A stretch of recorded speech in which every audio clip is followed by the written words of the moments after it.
வணக்கம் நேயர்களே, இது சேனல் ஜி. திருவிளையாடல் புராணம் தொடர் சிந்தனையில் இன்று மெய்யை காட்டிட்ட படலம் என்ற பகுதியை சிந்திக்க எடுத்துக்கொள்வோம். மெய்யை காட்டிட்ட படலம் இறைவனான சொக்கநாதர் தனது அடியவரான சுந்தர சாமந்தனுக்கு சேனை வீரராக வந்து படைபலத்தை காட்டியதை விளக்கி கூறுகிறது. சுந்தர சாமந்தனின் சிவத்தொண்டு சொக்கநாதர் சிவகணங்களோடு பெரும் சேனைகளாக உருவெடுத்து மதுரைக்கு வந்து சுந்தர சாமந்தனின் துயரை போக்கியது, குலபூஷண பாண்டியன் உண்மையை அறிந்தது ஆகியவை இதில் விளக்கப்பட்டுள்ளன. மெய்யை காட்டிட்ட படலம் திருவிளையாடல் புராணத்தில் கூடல் காண்டத்தில் 30வது படலமாக அமைந்துள்ளது. அனந்தகுண பாண்டியனின் மகனான குலபூஷண பாண்டியனின் ஆட்சியில் சுந்தர சாமந்தன் என்றொரு சேனாதிபதி இருந்தான். அவர் சொக்கேசரிடம் அவருடைய தொண்டர்களிடமும் நீங்காத பக்தி கொண்டிருந்தான். அப்போது சேதிராயன் என்பவன் வேடுவர்களின் தலைவனாக இருந்தான். அவன் பல வெற்றிகளை கொண்ட செருக்கால் குலபூஷண பாண்டியனிடம் பகைமை கொண்டு பாண்டிய நாட்டின் மீது படையெடுக்க எண்ணினான். இச்செய்தியை குலபூஷண பாண்டியன் அறிந்தான். தனது சேனாதிபதியான சுந்தர சாமந்தனிடம், நீ நமது நிதி அறையினை திறந்து வேண்டுமளவு பொருள்களை எடுத்துக்கொண்டு புதிதாக சேனைப்படைகளை திரண்ட வேண்டும் என்று கட்டளையிட்டான். சுந்தர சாமந்தனும் நிதி அறையினை திறந்து தனக்கு வேண்டுமளவு பொருட்களை எடுத்துக்கொண்டான். அப்பொருட்களை கொண்டு சிவபெருமானுக்கு திருக்கோவிலும் ஆயிரங்கால் மண்டபமும் எடுத்தான். சிவனடியார்களுக்கு திரு அமுது செய்வித்து எஞ்சியவற்றை கொண்டு வாழ்ந்தான். இச்செய்தியை ஒற்றர் மூலம் குலபூஷண பாண்டியன் அறிந்தான்.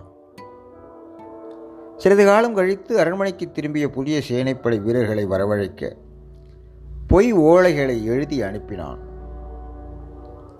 6 மாத காலம் வரை எந்த படை வீரர்களும் பாண்டிய நாட்டுக்கு வரவில்லை. ஒரு நாள் குலபூஷண பாண்டியன் சுந்தர சாமந்தனிடம், நாளை சூரியன் மறையும் முன்னர் ஓலை விடுத்த சேனைப்படை வீரர்கள் அனைவரையும் மதுரைக்கு அழைத்து வர வேண்டும் என்று கட்டளை பிறப்பித்தான். அரசனின் கட்டளையை கேட்ட சுந்தர சாமந்தன் அதற்கு சம்மதம் தெரிவித்தான்.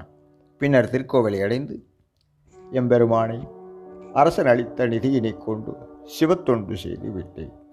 இனி எப்படி பெரும் சேனைக்காக நாளை திரட்டி காண்பிப்பது என்று விண்ணப்பம் செய்தான். அதற்கு இறைவனார், நாளைக்கு சேனை வீரர்களோடு நாமும் வருவோம். நீ பாண்டியனின் அவைக்கு சென்று என் வரவை எதிர்பார்ப்பாயாக என்று திருவாக்கு அருளினார். மறுநாள் சோமசுந்தரர் தமது சிவகணங்களை வேடேந்திய படை வீரர்களாகவும் தாமும் ஒரு குதிரை வீரனாக கோலம் பூண்டார். தன்னுடைய இடப ஊர்தியை குதிரையாக்கி அதன் மேல் ஏறி தன் பரிவாரம் சூழ ஒற்றை சேவகராய் மதுரையை நோக்கி எழுந்தருளினார்.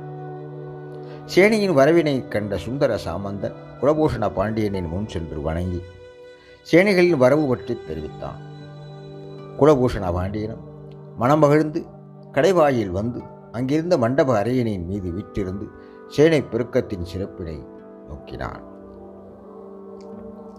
சுந்தர சாமந்தன் அணிவகுத்தின்ற ஒவ்வொரு பகுதியினரையும் காட்டி அவர்கள் எந்த நாட்டினைச் சேர்ந்தவர்கள் என்று வரிசைப்பட மெய்யக் காட்டிட கூறினான்.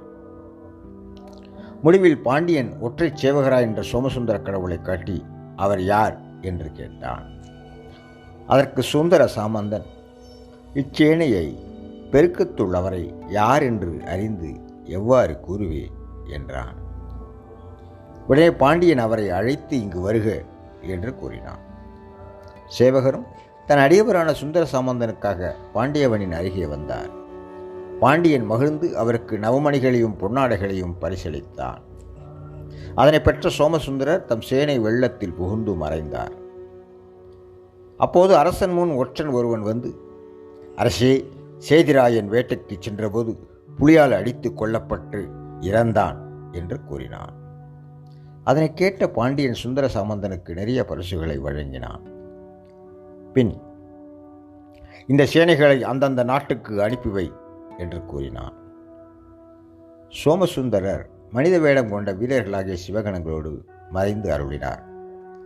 நடந்தவைகளை சுந்தர சாமந்தன் விளக்கிய பின் குலபூஷண பாண்டியன் சேனையாகவும் ஒற்றை வீரராகவும் வந்தது சிவகணங்கள் மற்றும் சொக்கநாதர் என்பதை அறிந்து கொண்டான். உடனே அவன் சுந்தர சாமந்தனிடம், உனக்கு மதுரையில் வீற்றிருக்கும் சோமசுந்தர கடவுள் எளிதில் வந்து அருளினார் என்றால் எனக்கு அக்கடவுள் நீயே என்று கூறி அவனுக்கு பல சிறப்புகளைச் செய்தான். பின்னர் சிறிதும் மனக்கவலை ஏதுமின்றி மதுரையை ஆண்டு வந்தான். இந்த படலம் கூறும் கருத்து என்ன என்றால், இறைவனார் தம் அடியவர்களுக்காக எந்த வேடத்திலும் வந்து அருள் புரிவார், அடியவர்களுக்காக எதனையும் ஏற்றுக்கொள்வார் என்பதே மெய்யே காட்டிட்ட படலம் கூறும் கருத்தாகும். இறைவனார் தம் அடியவர்களுக்காக எந்த வேடத்திலும் வந்து அருள் புரிவார், அடியவர்களுக்காக எதனையும் ஏற்றுக்கொள்வார் என்பதே மெய்யை காட்டிட்ட படலம் கூறும் கருத்தாகும். அன்பு நேயர்களே, இது சேனல் ஜி உங்களுக்காக தினம் ஒரு நிகழ்ச்சி சேனல் ஜியில் வந்து கொண்டிருக்கிறது. கேட்டு மகிழுங்கள், உங்கள் கருத்தை சொல்லுங்கள்.